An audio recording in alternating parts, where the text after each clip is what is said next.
large pharmaceutical company in the US invented a new drug. An amazing drug. A drug that means that people cannot knowingly lie. We here today in Canada believe that this drug can be used to great effect to help our political system. So for this reason, we stand proudly to propose this resolution. I'm not going to go through the resolution, it's really big, you all know it, but I am going to model it. So, basically we're going to be saying this resolution in Canada. We're going to be mandating this for all three levels of government, both federal officials, provincial officials, and municipal politicians. Beyond that, some other facts, they're only going to have to take the pill while they're actually running for office. They will not have to actually take the pill once they are in government. Secondly, we're going to be having the RCMP randomly testing these politicians on the campaign trail, and any politician that's found to not have this drug in their system while running gets disqualified. And beyond that, politicians can still always reserve the right to not answer a direct question if it's of such a personal nature they don't want to answer it. So, what are we going to be showing you today on side propositions? Is that clarification? Sure, clarification. Okay, so is this in contrary to the part of the motion where it says running for and holding political office? Oh, it says and holding political office. Okay, then it includes and holding political office. And for the A, our points will stand. So, that's we get a law resolution already. So, what are we going to show you here today? We're going to be showing you three main things. First of all, we're going to be showing you just the fundamental way that this increases the ability of Canadians to vote, and more importantly, to hold their politicians accountable. Secondly, we're going to be talking about how this leads to far better policy overall, and we think this is just going to have better effects here. Finally, Mother Hurst will be talking about how this is going to restore a lot of faith in democracy. So, first point, why do we think this is going to add value to just the electorate? First of all, what we're going to be saying here is we think the job of the electorate is sort of twofold when it comes to electing democratic government. Firstly, it's their job to try and set the direction of government, try and set the direction they want to see policy going in. But beyond that, it's their job to hold politicians to account to ensure there's competent management running the country. So the first thing that we think here is that we think this is really going to help people understand what their alternatives are. We think this means that the population overall is going to be electing the government that they want, the policy direction that they want. We think this is a valuable thing. We on our side of the house are standing today on the fact that when the public at large gets to elect a set of policies that they personally want, this leads to a stronger democracy. This is just an objective good. And we think this helps this pretty clearly because now politicians can't claim they're going to do one thing and they're going to do another. They can't go out there on the stump and say that this is my policy and then get into office and go, oopsie daisies, never mind. Like basically they're tied to the mast here. They're told that they basically cannot lie. They have to actually say what they're really going to be running on. Meaning the population at large has a far better idea about what they're electing because they can actually elect the set of policies that they want to see in place. Secondly, though, we think it's really valuable because it means that you know a lot more about the person that you're electing. We think that right now a lot of the politicians that you elect and then regret later are there because you just didn't know very much about them. You didn't know that they had a mistress on the side, or you didn't know that they're seeing some reporter, or you didn't know that they have a history of drug abuse. Like there are certain factors that we think lead to disasters in public administration that this helps us deal with. Now the voters can actually ask these sort of questions, and they can draw their own answers, and they can ensure that at least we have a mitigation of this risk that we think right now causes a lot of problems in Canadian democracy from happening. Okay, so being a competent public administrator has very little to do with whether you have a mistress. It has a lot to do with whether or not you can be confidential. Okay, and what we think is that the voters are intelligent enough to understand that difference, and we think if the voters are not comfortable with it, they should have the actual ability to decide whether or not it should be a factor. Beyond that, we think that these are often are a danger because so there are security risks and for all the standard reasons that we look down at. Beyond that, though, beyond those two facts, we think this will actually make it a lot easier to judge performance. We think that now politicians can't hide behind the fact that they've done something illegal or if they've done something incompetent. They can be directly asked about the question, and if they don't answer it, well then you can draw your own conclusions, or if they do answer it, it's going to actually be the truth. This means that in cases where you don't have politicians stealing, or you don't have politicians going over some boondoggle, it'll mean you have more confidence in the population, which we'll get more into. But beyond that, we think that when you do have these situations in place, it means the public actually knows what's going on. It means that next time the electoral cycle comes around, they can vote them out. Things like the sponsorship scandal would have been caught a lot earlier if John Chrétien had been on these drugs and had to actually say what was going on in Quebec. What we think is just demonstrably this will mean that the population will do a far better job of holding politicians to account. You're going to get a better political system because of that. Beyond that, we see an additional sort of specific benefit to this, in that now politicians can also sort of go into more classified areas. Right now you can't ask a politician about something that is a national secret because there's a security leak. But if there are all these drugs, you can ask general questions about their performance in that area and make sure that they're not, doing massive defense kickbacks on the side. It means that you have better control over sensitive areas of argumentation because you no longer have to directly ask for the proof behind why they're not stealing. So getting my second area, I think this will also lead to better policy. Fundamentally, we think right now that in society we have a lot of issues where politicians basically espouse plans that aren't actually backed up by the numbers, that aren't actually backed up by reality, and they know that. They're doing this just to try and get elected. They're lying to the voters to try and get their seat. We think that this is no longer viable under our model. We think that sort of politicians can no longer espouse things like, we can cut the sales tax by 2 points and there'll be no negative effects. Or, the green shift will be completely tax neutral. Basically you have to actually say whether or not the policy you're espousing actually makes sense numbers-wise, whether it's actually going to, say, reduce crime. Basically politicians can no longer knowingly lie. I think in a lot of cases politicians know that their policies are flawed and they're just doing them to appeal to certain demographic groups. Thus, you'll get better policy, less bad policy back half. Right, but the problem is that a lot of politicians who say stupid things that don't add up are saying it because they don't realize how dumb they are. Okay, so basically what we're going to say here is that we think politicians are substantially smart people in society. We think politicians are furthermore advised by very smart people. We think your average politician knows enough about global economics to know, say, the benefits of free trade or whether or not a tax system actually equals up at the end of the day. We don't actually see that as enough. Finally, I'm going to be talking about how this can lead to better discourse. Because the thing is, now that politicians have to actually talk about the realities of their plans, the political discourse during an election and during debates and that sort of thing is no longer up in the air. It's actually grounded in reality. You no longer have politicians, just sort of say, oh no, you're wrong, back and forth for 2 months, and then we elect someone with no information. You have to actually stand what you're actually running on, and this means that the policy, and this means that we're electing on, comes back to the facts. It comes back to the actual policies. We get a more focused national discussion. We get a national discussion that's actually about the realities on the ground. So, what have I shown you here today? I've shown you the value of looking at the resolution, but beyond that, I've shown you, I think that we've shown you pretty clearly the benefits of this plan. We've shown you this means that the electorate can do a far better job of holding politicians to account, both when they're running for office and while they're, it's sitting there in power. And beyond that, it means that politicians can no longer espouse policies that are, actively bad. So for these 2 reasons and many others, and my partner will bring me up, we stand to proudly oppose this resolution. Thank you, Mr. Chairman.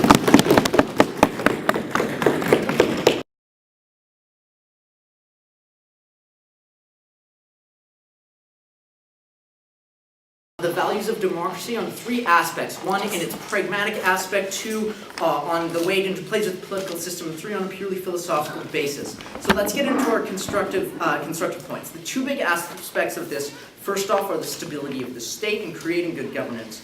Second is about the ability to perform duties. I'm going to see practical and philosophical permeating through both of these. First, the stability of the state. We think that it's incredibly important that politicians be able to lie. We think, in fact, that lying is something which, in many cases, is going to be necessary to maintain stability in society. We think that politicians currently do and should be able to have the right to withhold certain information from the public for a couple of reasons. 1 is simply to maintain security and to avoid panic. Look at the example of, let's say someone shoots at Obama, there's an assassination attempt, it's unsuccessful. Recognize the panic and economic detriment that happens when people find out about that, but that nothing has actually changed for government other than panic. We think in this case it's extremely valuable to lie for the sake of keeping stability. We think the reason we elect politicians is because we trust them to use their own personal discretion on when it is valuable to keep stability. And that's something which is going to permeate throughout our case. The second thing that we think is really important is that it doesn't allow politicians to make long-term plans. We think that people, when electing politicians, are almost inherently short-term. They very often will vote for politicians who are proposing things which are in their short-term benefit. That's why low taxes always seem to be popular, right? We think in many cases this proposition is analogous to direct democracy. Once in campaign season, when people can't lie, people get that direct control, but people are getting that direct control in a way that they are exerting, they're voting for their own interests, but they're voting for their own interests in the short term. We think that this doesn't lead to good policy in the long term. We think that people aren't always the best decision makers. It'll take you a minute. They're not always the best decision makers, and democracy is the best compromise. We let them choose the people, but then we then let those politicians compromise and use their own judgment for when people are stupid, because sometimes they are. Yeah, but now I can actually question that, hey, this lower tax cut isn't actually going to help us in the future. It's actually going to destroy us, and a politician has to disclose that fact to me. Okay, but we're going to say a few things to that. One, we don't know if the politician necessarily will know that. Two, we think that, like, for the most part, people aren't going to be questioning that in the same way. We think that people, it's not necessarily that cut. We think that someone will, the politician, when telling the truth, will come and say there are benefits and trade-offs, and people are more likely to choose the benefits that are beneficial in the short term, and that always telling the truth inherently lends itself to those benefits in the short term. So I think I've made it pretty clear that there is currently, and under this model, an impetus for politicians to lie. The second idea about this is how it undermines our political system. We think political parties cease to exist in this system. We think when you can only represent your own beliefs, when you can't lie about what you think about a bill because it violates your personal beliefs but is in line with party lines, we think that that undermines the political parties. Either they become absolutely toothless because people are left and right telling about how much they disagree with their political parties, or people actually just can't stay in the political parties and they fall apart completely. We think that this is incredibly problematic. The political party system brings a lot of stability to our government. It brings a lot of consistency. It allows a government to be representative of a set of ideas as opposed to a set of individuals. We think that's the idea behind democracy, representing people, but representing their ideas specifically, and we think political parties are absolutely necessary for that. Moreover, we think it lets government act as a cohesive body, and that when you have this sort of disagreement, when people can only push forward their personal stances because they can't lie about what their personal stances are, we think you lose that cohesion. The alternative is that people do admit when they do it, and people see their government as incredibly wishy-washy because they can't agree on absolutely anything and are always left and right telling about how they disagree. So the second idea, the second main pillar I want to talk about is the ability to perform your duties. So first is very philosophical.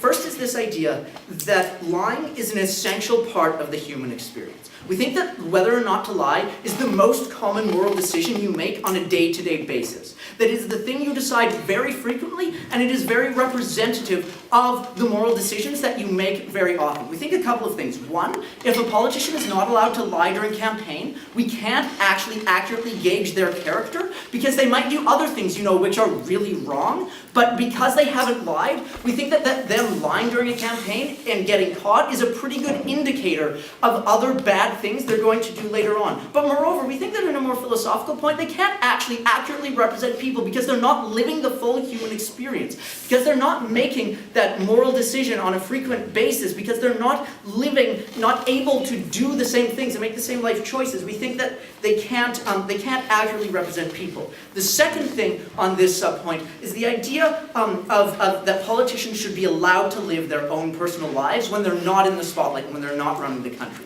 We think it's very damaging psychologically when now this politician who can always lie is always that politician. When Stephen Harper can never just be Stephen Harper, he's always the Prime Minister of Canada, even when he's at home with his wife and kids. We think that when you have this drug, that it necessarily permeates through their personal lives, and that hurts them and violates their right to, live like a normal human being. But more importantly, we think that that's problematic because it necessarily, I'll take front half in a minute, it necessarily brings their personal lives into the political sphere. Go. Okay, so fundamentally, nobody's putting a gun to your head and saying you have to run for Prime Minister. How is it actually a violation of rights if they're electing to do this for the greater good of society? We think it's a violation of rights because we want you to, when you run for Prime Minister, to still be able to be like a normal person, to still not have your psyche ripped apart because you're not able to have any sort of normal human interaction outside of politics. We think that even people who think they can do better for the country don't deserve to to lose any sort of personal interaction. We think they already make enough sacrifices. But the second aspect of this is the idea that it brings their public life into the sphere. When you can't lie about whether or not you had an affair that has absolutely nothing to do with the plans you have for running the country, we think that's bad because now instead of focusing on your really awesome foreign policy, people are focusing on who you had sex with. And we think that is not conducive to running a country. We think that the more your personal life is coming into it, because you are unable to lie about it and because the media seems to love people's personal lives, we think that it necessarily harms it. So what have I told you today? One, I've told you that this hurts the stability of the state because of the inability to lie. I've told you this will disband political systems. I told you that this philosophically negates the human experience. Fourthly, I told you that this brings in personal lives in an unnecessary way. For all of these reasons, we proudly beg to oppose.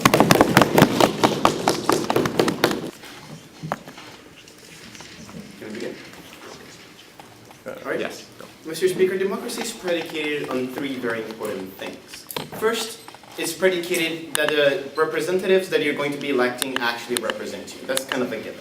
The second thing that's predicating on is legitimacy. The people must find the government as a legitimate representative of them. The third thing that's incredibly important is the representatives are passing good policies that are going to be benefiting the population.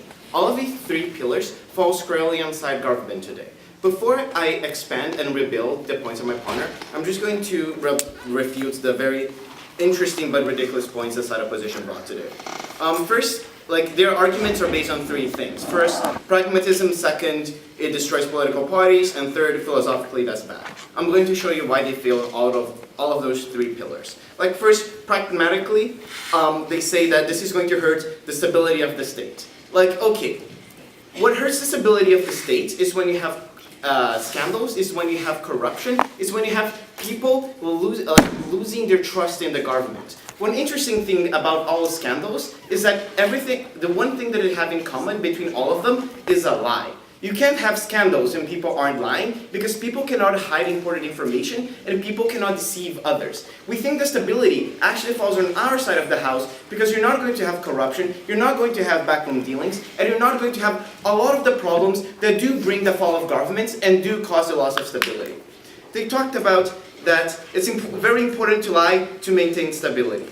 Because there's some matters of national security that if they tell the press, that shit's gonna happen. Okay, I think they misunderstand the pill.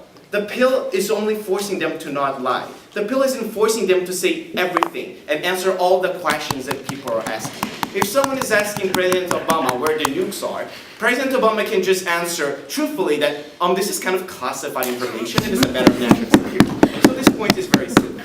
They also talked about that politicians run on the short term and this is not going to matter anyways, blah, blah, blah. Okay, as Robbie answered very well on his POI, we can still ask the politicians if they think that their plan is going to be working on the long term. So people know that the short-term policies that the politicians are advocating actually hurt them in the long term. And we think this is very, very, very valuable. The rebuttal to this is that, well, what if the politicians are actually stupid and they don't know economics and stuff? Okay, let's be realistic here, Mr. Speaker. All of our top-tier politicians, they're very well-educated people, and they know very well what are the effects of the policies they're trying to pass. We think that Stephen Harper is a very intelligent man. I don't agree with most things that he does, but I know that he understands the consequences of all of his actions. Yes? Okay, there's a reason that ministers get deputies. You think that people are rotated around all sorts of portfolios. The Minister of Health probably knows nothing about health. Here's the interesting thing, right? When you're campaigning, you get tons of advisors, tons of experts that advise you on these things. And we think that it's very important for candidates who are running for a campaign to actually get facts about their policies, right? So this bill forces those candidates to get actual expert people to advise them on their policies, and we think this is very valuable. They also talked about how this is going to destroy the political party system. Okay, they do not understand how the political party system works. You don't have to agree with every single thing about the party to be part of that party, right? Within a single party, there are many different factions. They don't agree with everything. That's why they have national conventions. That's why they have caucuses. That's why they have meetings to decide what is the current party line. And not only that, if you are actually disagreeing with the main party line, you can answer the interview question by saying, I'm going to vote for the party line. So we think that it's perfectly possible for someone to still be in a political party. So this point also falls. Philosophically, which is the more interesting point, but a little bit irrelevant, they talked about how lying is an important part of life and that it would be just immoral to stripe this part, this from their personal life. I have three responses to that. First, when you sign up for public office, you're already giving up a lot of privacy, and you're giving up a lot of things that make you live a normal life. So this is just an addition. We don't think this is actually going to be harming people. Secondly, this comes with consent. We're not forcing people to become MPs, right? So this point falls also on that. And thirdly, just as I don't think I'm going to be trusting an opposition that cannot spend 5 minutes without lying. We inside the government, we don't think that lying is that 100% necessity of the human condition. If I can live a normal life without lying all the time, I'm not sure about side opposition. So back to the points of the side government. What we talked about? We talked about how the democratic process is important and how representative is one of the most important parts of a representative democracy. Because we avoid situations where you're voting people into office who don't actually represent you. You vote people into office who aren't actually going to espouse the views that they claim they would espouse. And you also, particularly in Canada, you avoid the issues of politicians crossing party lines. So you avoid the issue of a certain Liberal MP that you voted into office cross party lines and become a Conservative cabinet minister. We think that this is very harmful for democracy when these things happen, and we think that this harm also gets eliminated on our side of the House. This also keeps bad politicians out of power in general, right? I'm going to refer to the previous round today and say how this avoids we get rapey politicians into offices because we get to know what all of their bad beliefs are. We can ask them in the campaign trail if they what they believe morally. So we think this is also a valuable addition.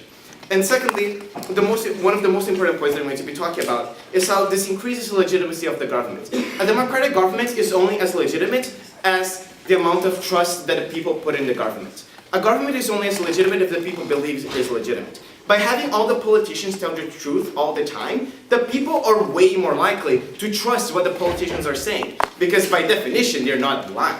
And when you trust the government, when you trust the laws that they're passing, people respect the government more. People respect the rule of law more. Because now they strongly believe that what the government is doing is truly representative of the people. So you have a more lawful populace. You have less rebellions. You have less dissent. And we think this is very important when you have this amount of legitimacy.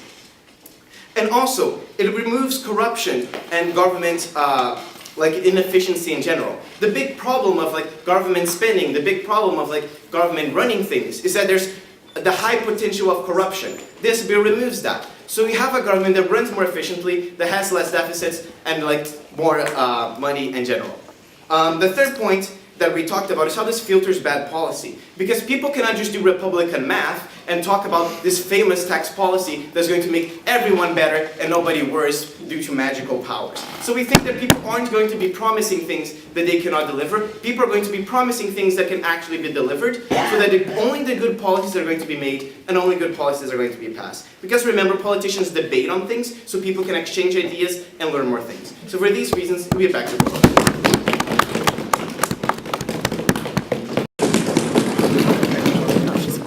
Just a second, though. Thank you. Okay, good? All right, thank you, Mr. Speaker.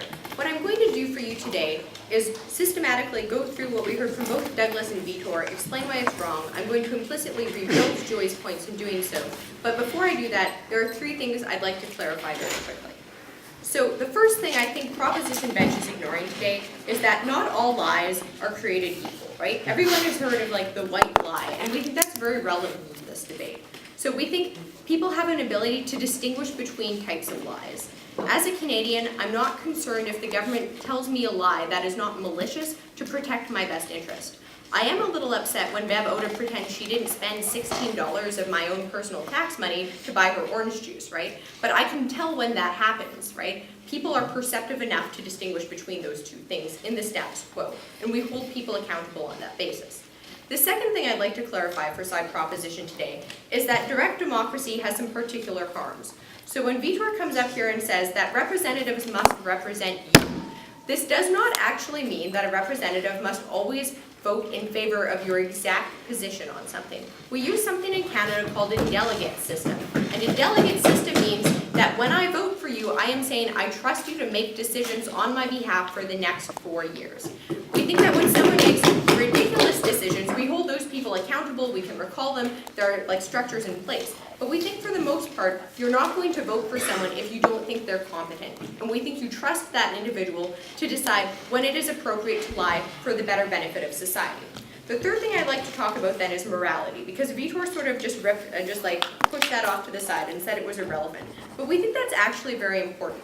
We think that in everyone's day-to-day life, there are certain times in which you must make a moral decision as to whether you're going to tell the truth or whether you're going to lie. And for the average person, these decisions are often very trivial.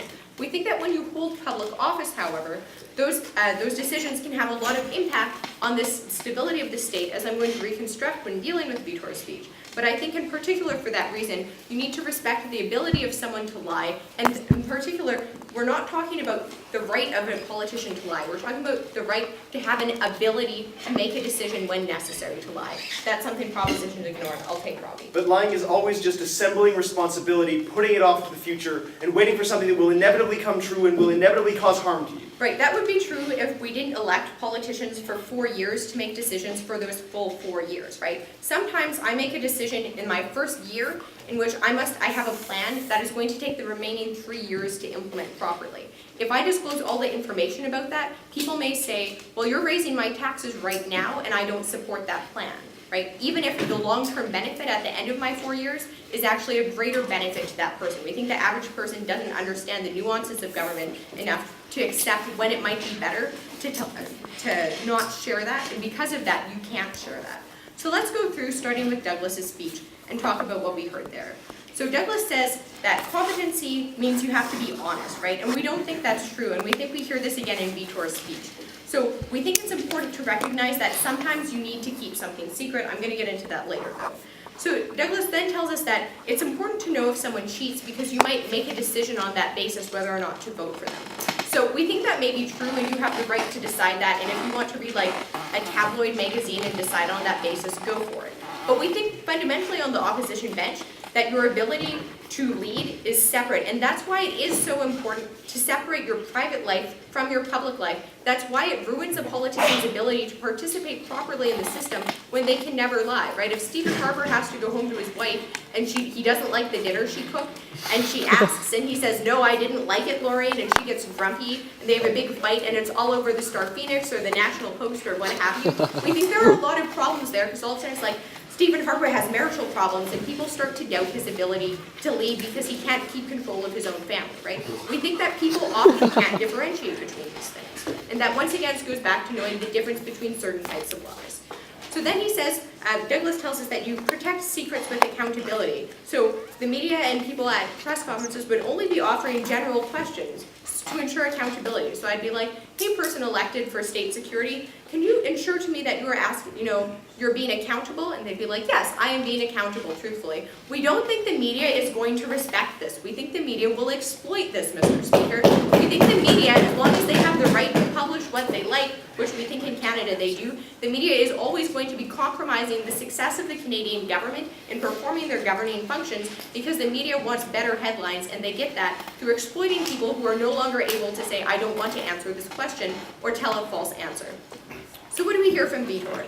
Vitor says that representatives must accurately represent you all the time. I've already explained how the delegate system works.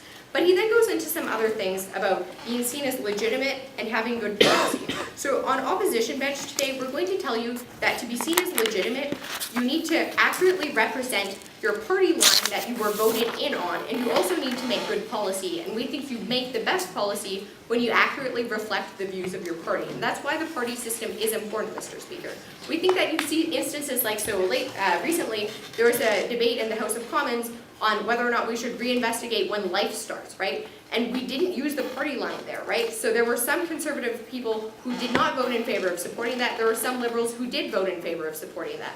We think that in this instance that was okay because this was a very moral decision. But we think in many other issues, when you don't have a consistent party stance, people get confused as to what they're actually voting for, and that disincentivizes people from engaging in the system. So let's talk next. Vitor tells us that the stability of the state is harmed by lies and scandals. First of all, we would say that scandals come out because someone in government made an ethical decision as to whether or not to continue lying and chose not to lie. They chose to tell the truth, and that's why the scandal came out. We think in that instance, you see already people are making ethical decisions in government today when it's appropriate to do so. They have differentiated between a useless lie that's trivial and a very important lie. So we think that's already taken care of. Then he tells us that spilling state secrets won't happen because you can be vague about your answer, as we already heard from Douglas. Like, A, that's a very nice low burden, and furthermore, we think that media is going to continually exploit your ability to have to answer. So the last thing I want to address then is this idea of like party system disagreements. So we think in the status quo right now in particular, you see the Conservative Party of Canada being very heavy on party line stances. We think it ruins the ability of that government to pass any policy if they can't make sure that everyone is passing this. So you get deadlock in government. Next, he talks about how you consent to becoming a public figure. We think that in particular, although you choose to participate, you still have a fundamental right to your private life and to separate that. And I think Joey in particular shows you why that right gives you the ability to participate for all of those reasons. Good. Cool.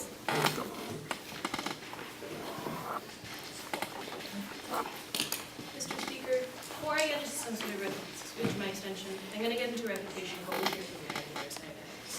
We hear from them this weird idea. First idea I address is this weird idea that like the average person isn't capable of understanding some truths, like the necessity for having taxes. And so we should have this weird bait and switch scheme where we lie to them about one policy and then we implement it in the future.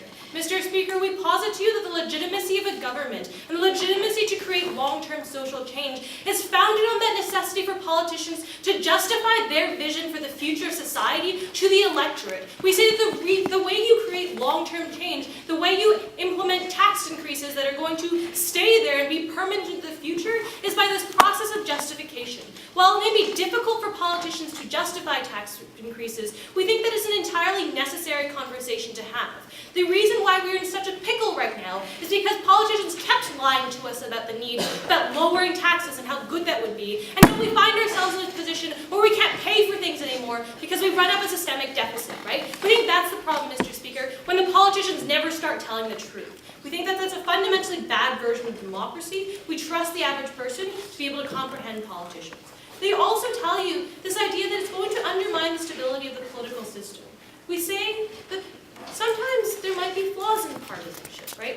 Partisanship seeks to amplify differences between parties, where some of those differences don't exist. When you force politicians to tell the truth about their intentions and tell the truth about their beliefs, politicians, because people don't exist at extremes of the spectrum, politicians will also have to acknowledge that the other side has legitimate points as well. You remove this incentive to have this narcissism of minor differences between parties to make your party look better than other parties, and so you increase the ability to have compromise within the political system. Mr. Speaker, that's something we also stand for, right? They tell you Meritt talks to you about these political scandals, and she says that eventually somebody tells the truth, right? Because they can't handle lying. What we say, Mr. Speaker, is that when politicians are allowed to lie, they're allowed to judge on our behalf whether that information is important to me or not. We think that should be my decision. We think it should be my decision whether I want to know whether my government is lying to me about misappropriations of funds. We think that's an entirely legitimate thing for people to know. We would rather not count on the honesty and good faith of politicians to always reveal when scandals occur. We would rather have the ability to stop them from happening in the first place. Sure. Okay, if that's your decision, then why have ballot measures failed? Why doesn't direct democracy work? Look at every example. All right, so we say that, like, in terms of direct democracy, we say there's some sort of confusion. Like, we say that, like, part of the problem is that, like, you look at the way that's being implemented in California, you have tons of decisions, like, you don't really have any sort of systemic attempt by political leaders to justify to the people below them, right? It's sort of these nebulous interest groups. We think we owe it to us, national leaders owe it to us to explain their vision of society, not like other fringe groups in society that can pump money into campaigns, right? But we're going to go into like sort of our extension right now about the motivations. Meritt tells you about the motivations of politicians and especially why it's important that we know those things. Meritt tells you that our current system is a delegate system. What side opposition stands for is they stand for blind trust in our politicians. What we stand for is informed consent.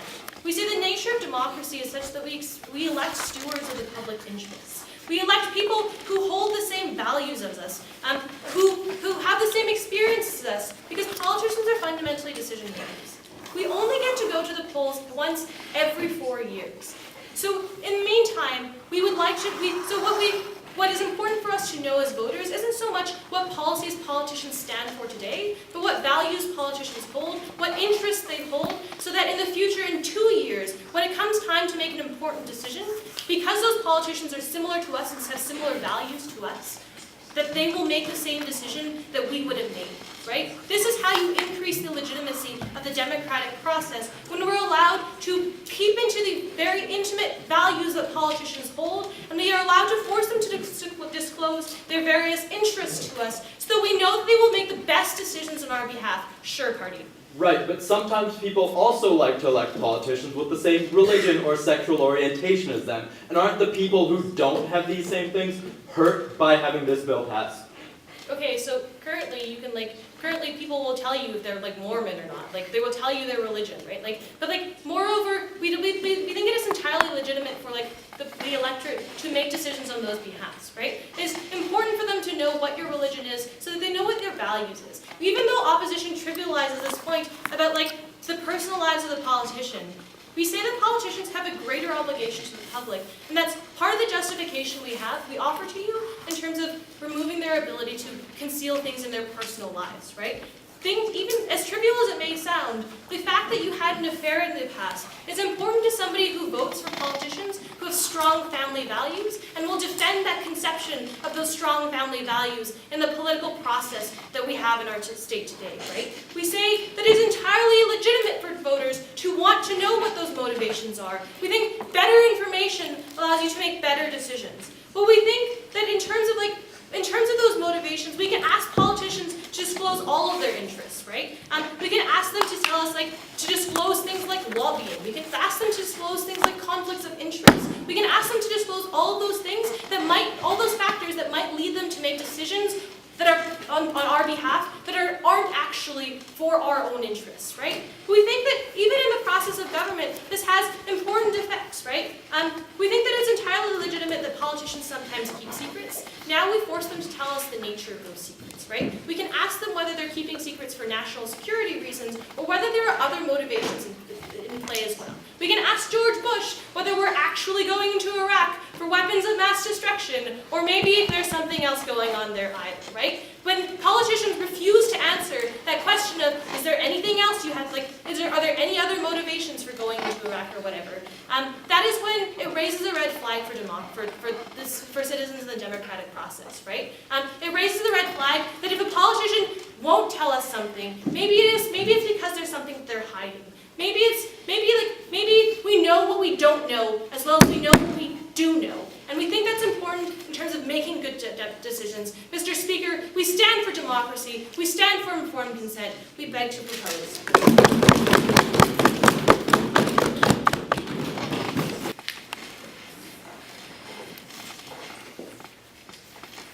Thank you, Mr. Speaker. So I'm going to start off with my extension, and then I'm going to talk to you about what we've heard come outside proposition up and down the bench. I'm going to talk to you on 4 points of extension. I promise you they're brief. First, I'm going to talk to you about necessary and unnecessary barriers to office. Second, I'm going to talk to you about how this is a meaningful barrier to office that will limit our political discourse. Third, I'm going to talk to you about the ability to engage in diplomacy, which is something we like to see in our leaders. Fourth, we're going to talk to you about how we're going to destroy democracies through delegation. Anyway, back to the idea of necessary and unnecessary barriers. Democracy is predicated on the idea that there will be as much access as possible to governance. This bill poses further and unnecessary barriers towards it, right? This is the flippant response that you get from anyone when you tell them, I hate the way this country's being run, and then they say, okay, well, why don't you go run for it? Well, now they can't, right?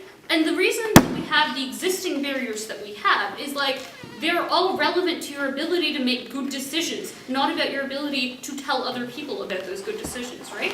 They're about, are you a citizen, i.e. do you care about this country? They're about, are you of a particular race, or are you of a particular age? They're all relevant to whether, okay, they're not about whether you're a particular race or not. These are all relevant to whether or not you're going to be a good politician and a good representative for the people that you're going to be making policy decisions on behalf of, right? But you can make perfectly good policy without lying, and there isn't any clear reason why that's a precursor to making good decisions. So this moves me to my second point. Why is this a meaningful barrier that's going to actually limit the amount of political discourse that we get? Well, proposition tells you that this isn't a violation of rights. The politicians opt into this system. What we're going to tell you is that fewer politicians are going to opt into the system, right? Anyone who's ever done something that they were ever ashamed of is going to opt out of running for office, and that they're never going to be able to bring those ideas and that background into politics. We believe that that's actually fundamentally helpful, right? Someone's probably not going to admit, if asked while running, if they've ever done something minorly criminal, right? But that might substantially impact the way that they see the world. Someone might not even want to tell you about things like I'm gay. They shouldn't be forced to because they're running for office. They shouldn't be forced into a position by the media or by other people where they have to say no comment. In a case where no comment is going to be interpreted as yes, yes I did, yes I did.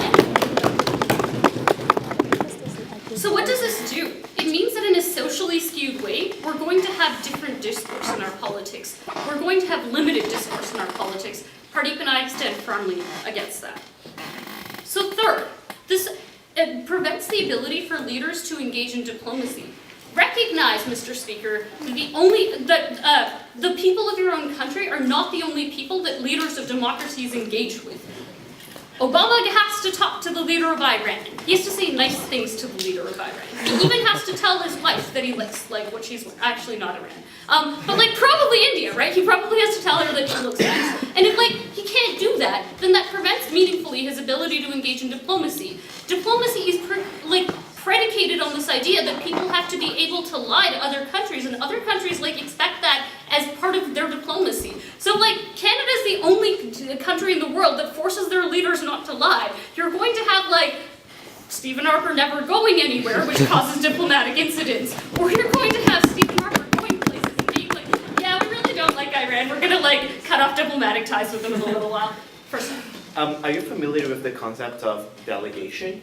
Yeah, that's actually my first point. Thank you. So fourth point, we're going to destroy democracies because people are just going to be delegated for everything, right? What does this mean for political leaders if all they have to say is the truth and they don't want to have to say the truth all the time? It means that the only people you're ever going to be able to talk to is their media representatives. And if you don't think that that destroys democracies, we're not sure what you would think does destroy democracies, right? We think that that's actually really important that politicians are able to talk to people that they say on the campaign trail, you know what, I'm really committed to women's issues, I'm really committed, or I take that now. Okay, so to address your gay point, like, when you tell the truth, you control the narrative. It is better to do that than have you being outed by a scandal and everyone not trusting you and not listening to you because No, I get your point. No, it is not. Because there's a chance that that never comes up when you're in office. Or there's a chance that you control the moment and you want to release that, right? We don't think that every politician is going to have every detail of their personal life plastered, except for this policy. And even if that were the case, you make it easier for that to happen under our side of the house. We think that politicians go and run for office at any rate, knowing that, hey, I'm gay, this probably won't come up, but like there's a chance that it'll come up, right? Under your model, you basically guarantee that that's going to come up. We think that that's actually a huge barrier towards people running for office. We want as many people to run as possible with as many different backgrounds as possible. But anyway, going back to the point about delegation, we really do think it's important that people say that they really care about this particular minority group and then don't care about that minority group. It's really important for people to stay engaged in that, as opposed to politicians never saying anything, never committing to anything, because they know that they're going to be called out on that basis, and therefore never actually getting to talk with that politician, engaging with that politician. Delegation does destroy democracies. We want to see less delegation in terms of people talking to their leaders. We think that there is less democracy when you have these barriers towards people running and when we have this increased delegation.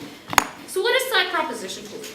They told you that there's accountability. Or politicians are just going to hide and let their media representatives answer everything, right? Like their media representatives don't have to lie. They then tell you that you know a little bit more about who you're electing.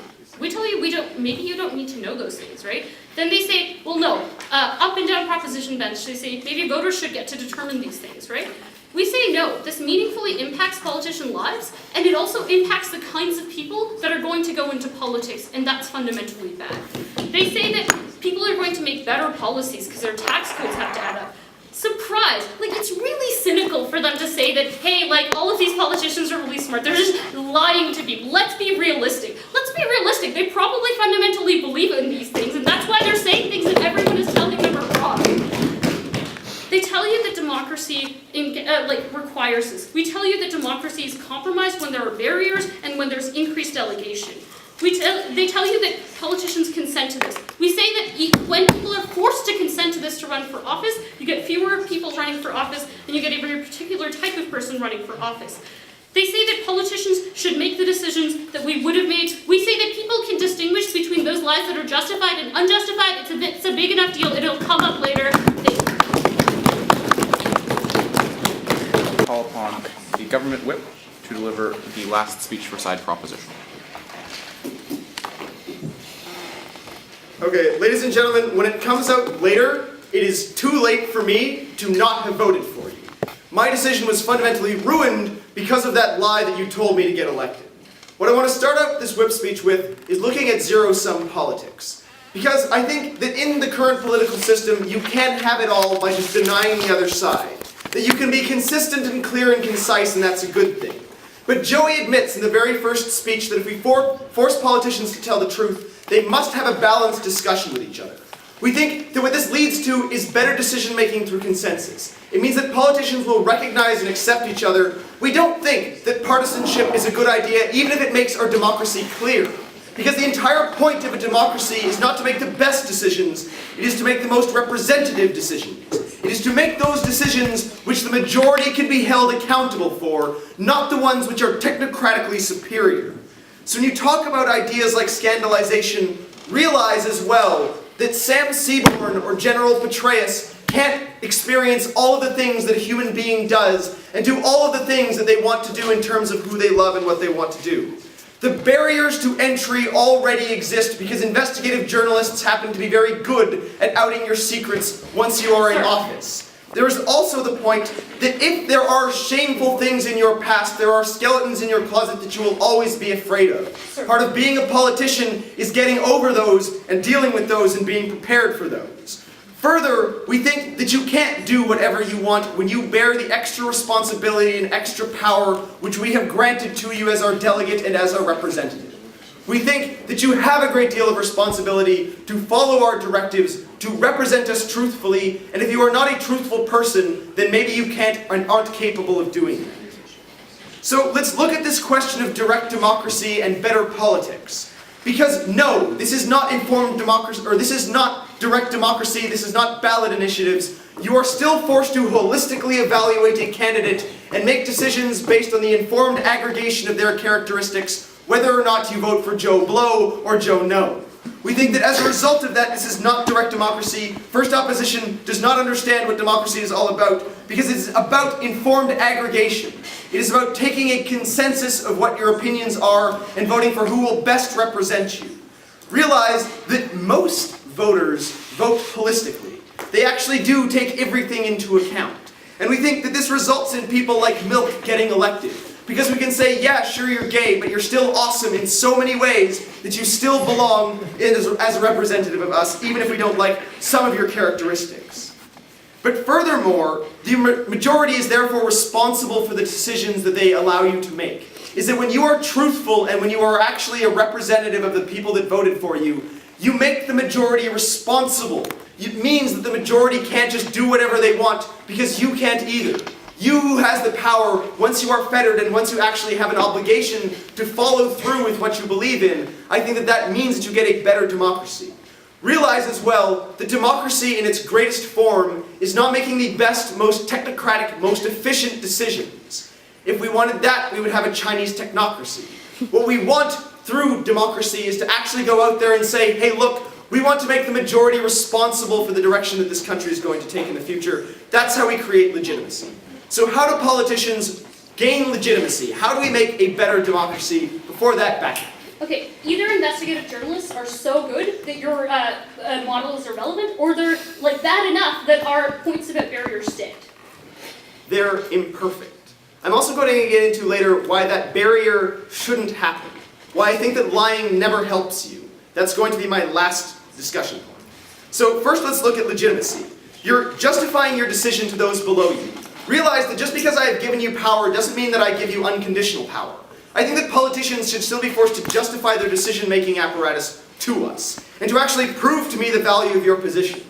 If I have to take a tax hike for 1 year to pay for a policy that's good for me down the road, and you can't convince me that your benefits are actually worthwhile, then maybe you have failed as a politician. Maybe your policy actually sucks, even if First Opposition's technocratic view of the world is perfect. I think that I am willing to vote for an imperfect world because I have different priorities that I aggregate when I vote for a politician. That my priorities are not First Opposition's priorities, and that's why we have a democracy to decide who should be the decider of that. And I think that that should come about by consensus through better democracy and through representatives that actually represent me. Right, Robbie, it would be great if everyone voted like you, but the average person can only see their short-term interests. They want Okay, lower tax. if you hate the average person so much, then you hate democracy in general, and this resolution is irrelevant. The entire point of democracy is trusting average people, because government decisions influence average people.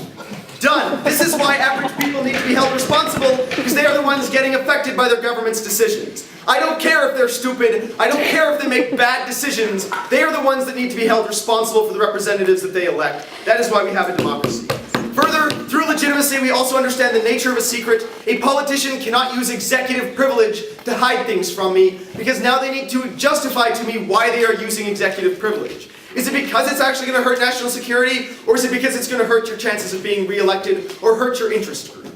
So finally, does lying help us? I want to go right back to the very beginning of the debate, when Joey stands up here and talks about the philosophical harm of Stephen Harper not being able to tell his wife that he doesn't like the dinner she cooked for him.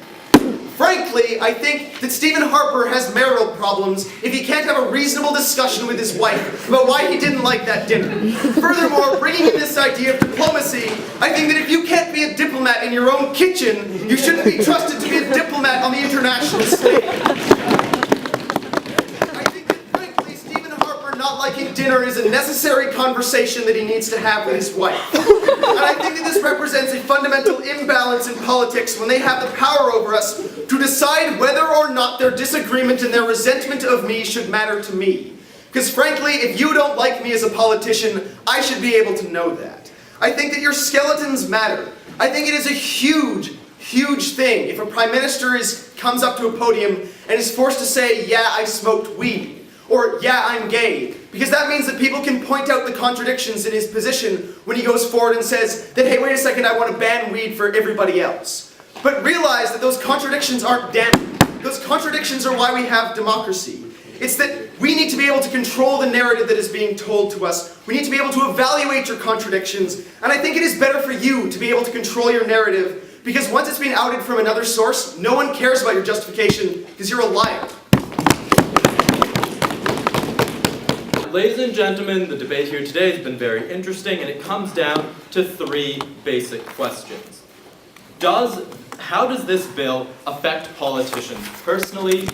How does this bill affect the campaign trail? And how does it affect how politicians behave in office? And unfortunately for side proposition, all of those fall on this side of the house. So let's get into those directly. I'll be talking about some clash with side proposition as I'm going through these questions. So firstly, does it hurt a politician's personal life to not be able to lie? Now, first side opposition did talk about this a bit. They said, well, lying is a pretty central part of the way people interact with each other. And now this side of the house wants to paint that as, well, you guys are just bad people. Normal people don't lie. That's not true. Little lies are just a basic part of the way people interact with each other. You say good luck when you don't wish people good luck. When someone says, oh, that's a nice shirt, you compliment them too. When Stephen Harper's wife says, do I look fat in these pants? He should always say no. We think there are a lot of times when people lie in their personal life, and it absolutely harms the personal lives of politicians to not be able to do this. And we think that furthermore, this especially harms personally these politicians who are, for instance, in the closet. Now, Catherine says, well, it's better to tell the truth right away and make sure that's not a scandal. I don't think she can make that decision for every single closeted politician. I think it's up to them to judge whether or not they want to get out what they're saying right away, or whether or not they want to leave it for later on. Now, they said on this side of the house, well, investigative journalists are just going to find that out anyway. And like Bhuvana brought up in a POI, there are two options here. Either first, investigative journalists will find out that every single closeted politician is actually gay, in which case they're probably good enough to also find out every other lie that politicians make, and this bill is entirely unnecessary. Or they're not good enough, and there is some chance of a gay person being able to go into office and not being outed, in which case we think that even if it is a small chance, even if investigative journalists are good and they catch a lot of people, the fact is it still gives the opportunity for disadvantaged people to run for office in the hopes that they won't be outed, and this completely eliminates that hope. I'll take either one of you. Look, you just said gay people have the right to run for office, but that right has to be granted by other people because you represent them. You can't get there by lying, Pardeep. I completely disagree. I think that if, just because the people who are voting would not like a gay politician to be in office, that doesn't make it legitimate just because that's what their votes say. We think that you should try to keep politicians' personal lives out of politics, even if the people do disagree. Now, secondly, how does this affect the campaign trail? This was a really big part of this side of the House's case. They kept talking about how, well, politicians lie on the campaign trail. They say things that don't add up. They take back the things they said earlier. And we would say that this bill, in a lot of ways, does not actually solve this problem. Why? Because first of all, a lot of the time politicians aren't saying dumb things cynically to try and fool you. They're saying dumb things because they don't know they're dumb. We think the fact is politicians a lot of the time can say things that are wrong without knowing it, and then these things in fact are legitimized by this bill because once politicians are on truth pills, suddenly everyone thinks that everything a politician says while they're running must be factually correct, and this is simply not the case. Furthermore, like we talked about earlier, they can just lie through delegates. They can get other people to lie for them. And this, again, doesn't really meaningfully limit when lies show up on the campaign trail. They say on this side of the House, once they're in office, it's too late to hold them accountable for their lies. No, it's not, especially in Canada where you can have a vote of non-confidence if you decide the government is doing a terrible job. We think you can still hold people accountable once they're in office, and we think, in fact, if they lie and then they are found out in office, this actually shines more light on these serious issues and that gets people more involved, and we think that that is a very good thing. So lastly, how does this affect politicians once they're already in office? Now, this was a lot of the back half of this side of the House. They talked about, well, it'll be good for cooperation. Suddenly we'll see that a lot of politicians have views on both sides of the House, so we'll get cooperation. No, we won't, because the fact is we live in a system where political parties do exist, and these people who happen to hold views on both the conservative and the liberal side of the House aren't going to be part of either party. Because these parties are only going to take the people who are hardliners. These moderates are actually eliminated from the system by this bill, and this meaningfully limits the compromise that politicians can carry out when they're in office. And we talked on this side of the House on the first bench about state secrets and about how politicians might let those out if they can't possibly lie. And now they did say, well, a politician can just choose not to answer. But a lot of the times, depending on how the media words a question, no answer at all can actually tell you quite a bit. We don't think that you can guarantee that serious secrets aren't going to get out. Go ahead. If a reporter asks me where are the nukes stored, I can say for national security reasons, I cannot tell you, and they know that those reasons are true because you're on this pill. Yes, thank you, but the fact is, if you're planning something big with Iran and they go, what's going on with Iran, and you say no comment, it's pretty obvious something big is going on. There are ways that this could be a problem. We talked about diplomacy, how we think it's important that the leaders of countries directly do go and talk to other nations, that they don't just delegate it to others who can't lie, but that they can't engage in meaningful diplomacy if they have to be 100% honest all of the time. And in fact, we would say this would seriously hurt Canada's position because at least other countries have plausible deniability. At least they can pretend their politicians are telling the truth all the time. But when we send Joe Schmo instead of Stephen Harper, that clearly says we're doing it because we want Joe to go and lie. We think that's a serious problem. We would say that talking to people directly is a better solution for politicians. So because it's best for the politicians personally, because it's best for the campaign trail, and because it's absolutely best for what happens when politicians are in office, this bill can't pass. And I would say another reason that this side of the House should win is because style is rather important in today's tournament, and I would say we, of all teams, definitely have that.